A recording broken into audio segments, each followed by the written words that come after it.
Something wicked this way comes. Here's your look at the McFarlane monsters, classic characters with a horrifying twist, and this is Voodoo Queen.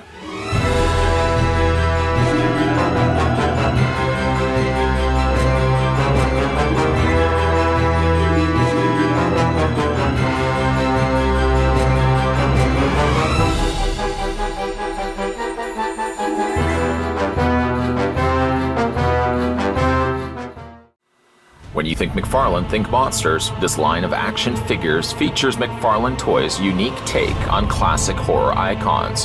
Collect all 6 and be terrified.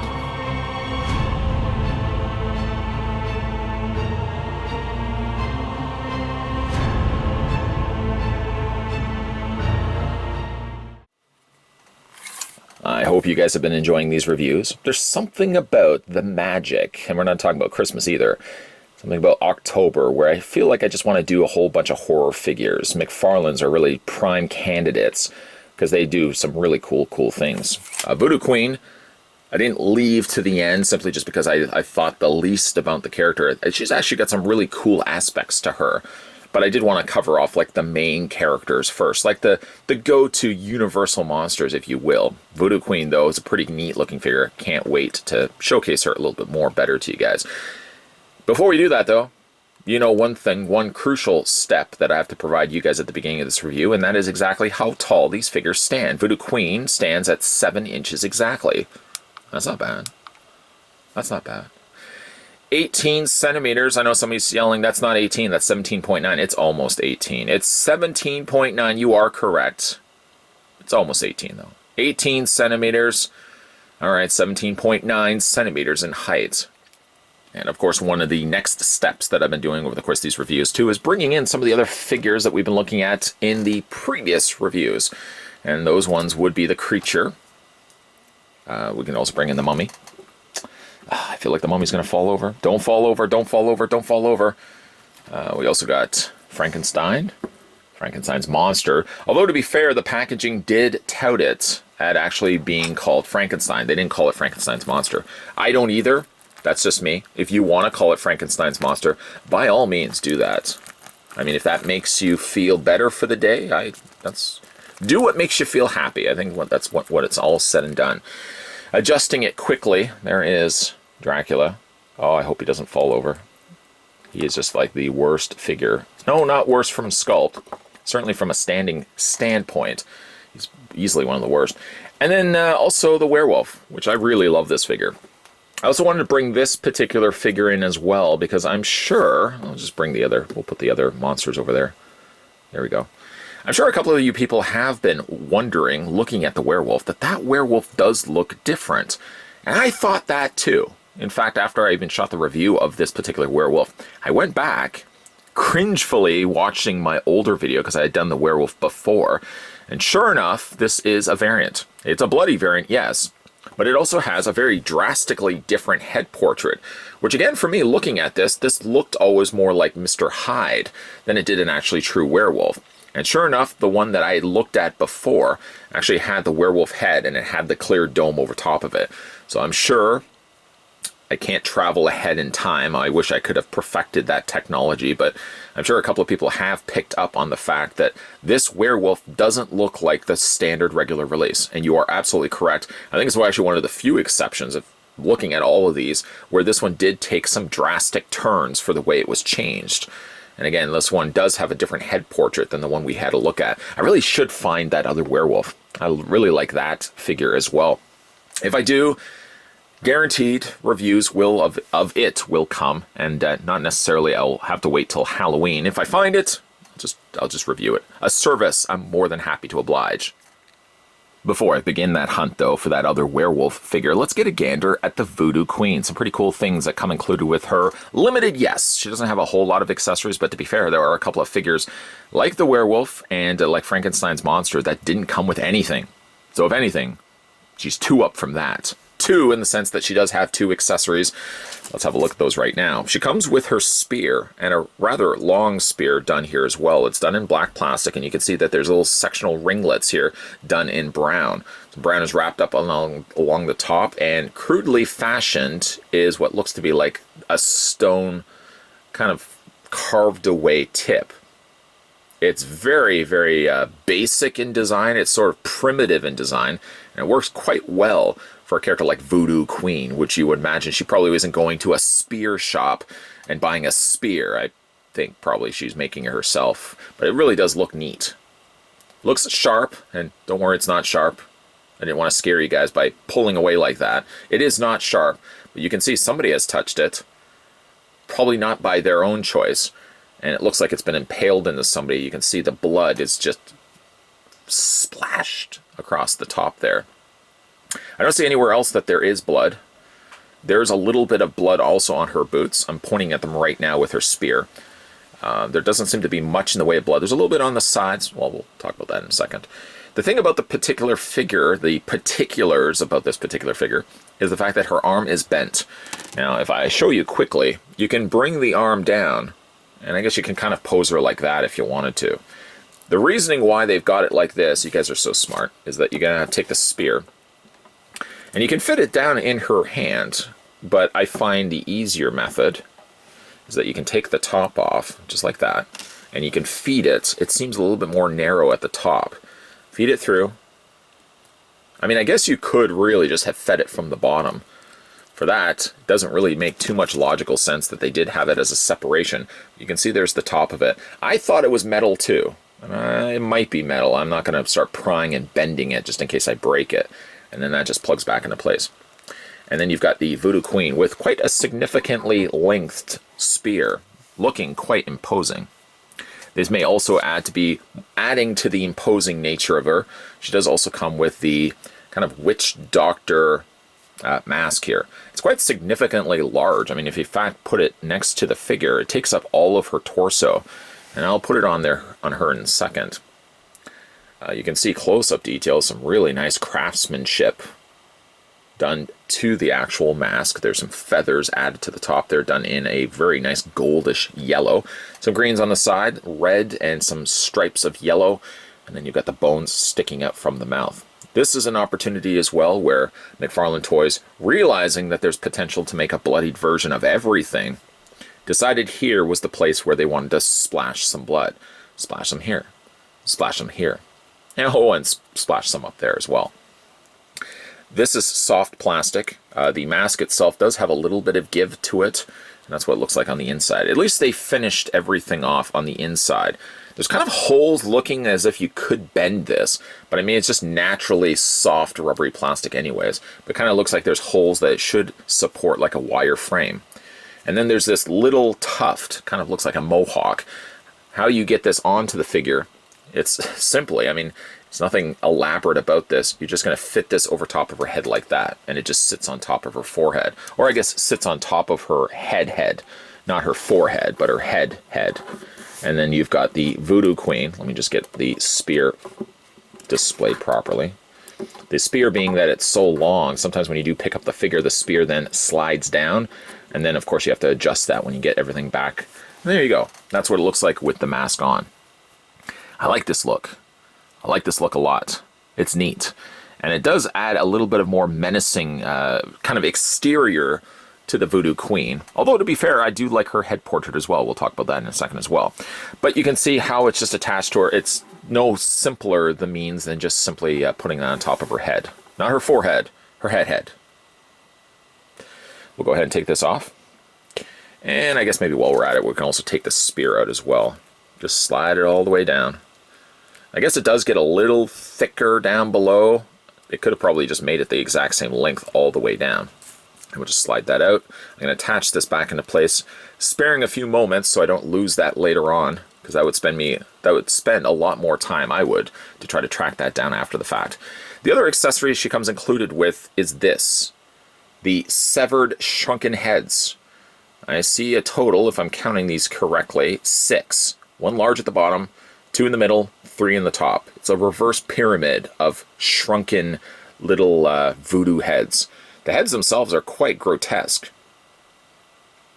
And not owning the regular one, I can't tell you if there was blood on the originals. I feel like this, again, would be opportunity to slather the blood all around the voodoo heads here, the shrunken heads.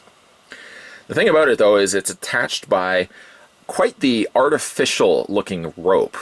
I mean, for everything about this being something that you would imagine she would have crafted in the wild, I can't see this as being something that looks realistic. Maybe if they had colored it a different color so it looked like rope. Instead, what it ultimately just looks like, it looks like manufactured threading.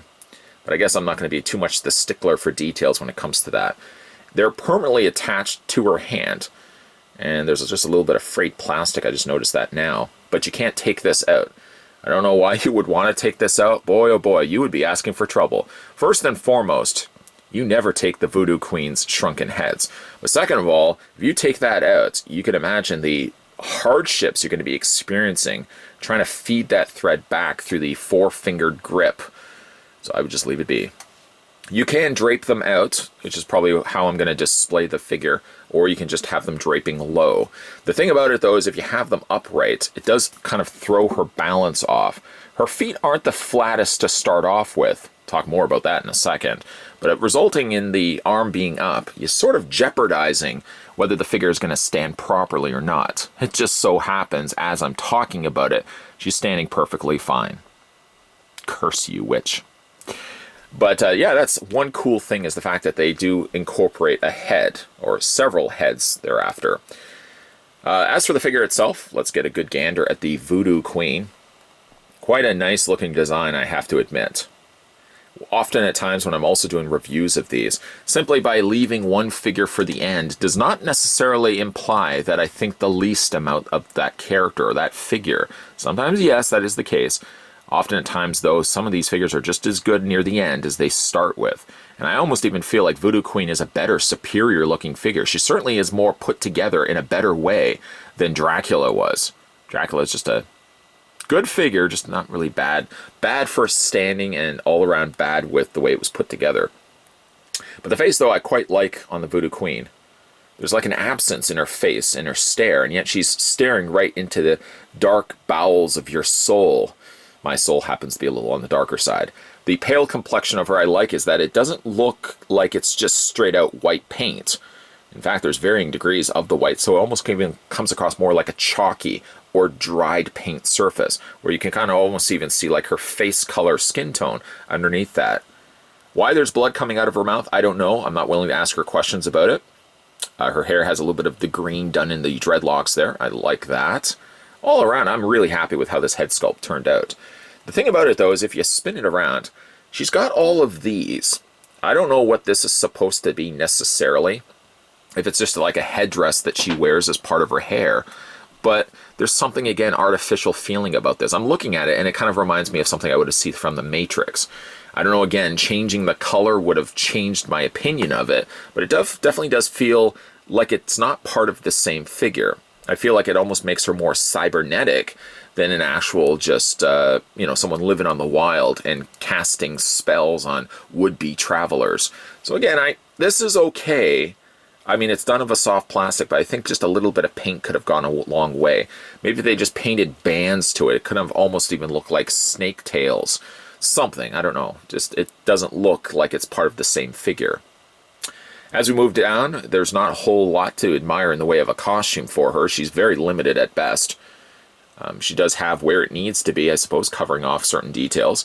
Done in gold and bronze, and it looks like she's also got some bones. Bones really on everything. Bones around her waist, where you can also see there's a skeleton, or a skull at least motif. She's also got the skirt on the front and the back, and it looks like she's also linked bones around her legs. It looks like those links have been actually embedded right into her flesh as she's adorned herself, and I really like that. As we get further down, then we get down to their platform boots, which is strange, but it works for this particular figure. I like the transitioning of color between the green and the darker gray at the top there, and you can see some animal skulls located up at the top. This is also an opportunity where McFarlane throw a little bit of blood on there. Why not up there as well? The thing about her feet, though, is I don't know why they did this, but you can see, instead of making the feet completely flat, they've actually outlined a separate section, a lifted section from the rest of the boots. This can, of course, damper a bit of her footing when it comes to sitting the figure flat on a surface. I don't know why they simply just didn't make that flat. It doesn't make any logical sense. I mean, you're not even going to be looking at it. own this figure, if it wasn't for me just showing you, you guys would simply think that this was completely flat, and it's not the case. It actually just gives her just a little bit of lift on the end. And again, it doesn't make for the most stable of footing. This really should have just been simply flat. There's the back of the figure. Love the coloring again. Great coloring on this particular figure. We've got some additional, looks like links of metal, perhaps, like little ringlets, armlets. Would you call these an armlet? And she's also got a skull on her wrist.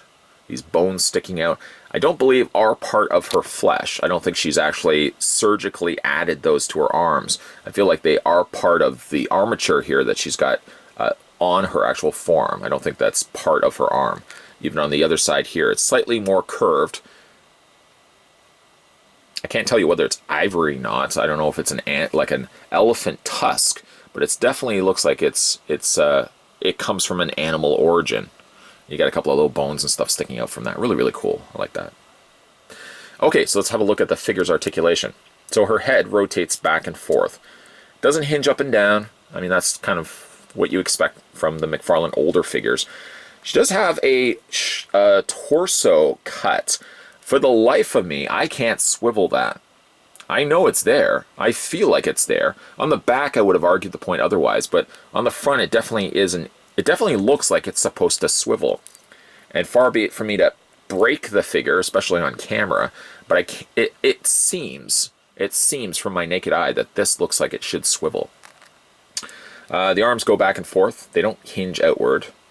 And she has a swivel at the forearm area. It actually swivels right on the band. A nice concealed point of articulation that gets hidden until you need to actually turn the hand. The hands also rotate at the bracelets.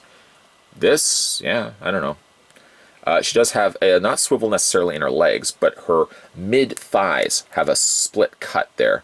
And then she also swivels at the boots.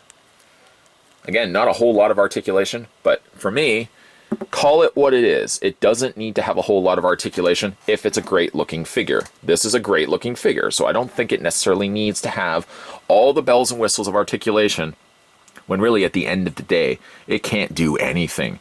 Less articulation in the legs means at the very least, that I don't have to keep playing around with different positions until I get that definitive position where the figure is not going to fall over. She does have some problems falling over for the previously mentioned fact that she doesn't have completely flat feet. Why she doesn't have flat feet, I have absolutely no idea. McFarlane, I guess, felt the need to add a little extra lift on the undersides of her feet, which make no sense whatsoever, because it really is only going to cause more burden than anything else.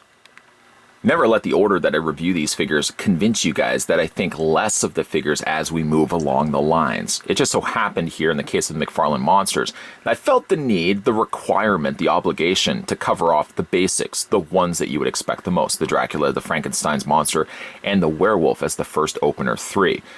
Actually, when it's all said and done and having a look at now all the figures physically in hand, because up to this point I really only had them all sealed in packaging, Voodoo Queen, surprisingly enough, is actually one of my favorite figures from this wave. Right up there with the creature as well as the werewolf. Even though that werewolf technically isn't the same werewolf that I had looked at before. Gosh darn, I'm going to have to find that werewolf. My hunt will start as soon as the record button has been turned off of this camera. But I really like Voodoo Queen. The hardest part, though, is when you look at a figure like this, she has such a great looking head sculpt, creepy and almost emotionless as she stares into your soul. The problem is she also has a really good mask that you can put over top of the figure, hiding all the stuff that I just mentioned. So it does come into play that how I would want to display the figure. I think ultimately when it's all said and done, I'll probably just display the figure with the mask draped to the side of her feet. Her non-flat feet, I also might add. And I'll just display the figure without the mask, because I personally like the head portrait myself. The icing on the cake is the fact that she also comes with the severed heads, though I have to admit, that thread, the cord that they use to suspend the severed heads, doesn't really look like something she would have crafted in, her dwellings, wherever the Voodoo Queen lives. I think they used ultimately just something that they had at their disposal, and I think it comes across a little less genuine. It makes it take a little bit away from the figure, kind of in the same way as those, not dreads, but those snake-like things that are coming out from her hair. Kind of wish that they could have colored those differently. Other than that, though, this is quite the nice looking figure. Creepy, yes, but still a pretty looking figure. Generally, McFarlane Toys tries to put in there also female figures when it comes to many of the waves that we look at on this channel, whether it be the Tortured Souls, whether it be the Twisted Land of Oz, or any one of those. There's always generally one or two female characters. Because we had covered so many heavy-centric characters, of course it was nice that they would throw in the Voodoo Queen. I don't know how it would have worked from licensing standpoint, but I certainly would love at the very least that we could have gotten ourselves also a Bride of Frankenstein. Knowing what McFarlane does, thinking outside the box, wouldn't it be cool to see what he could have done with a Bride of Frankenstein? But I digress.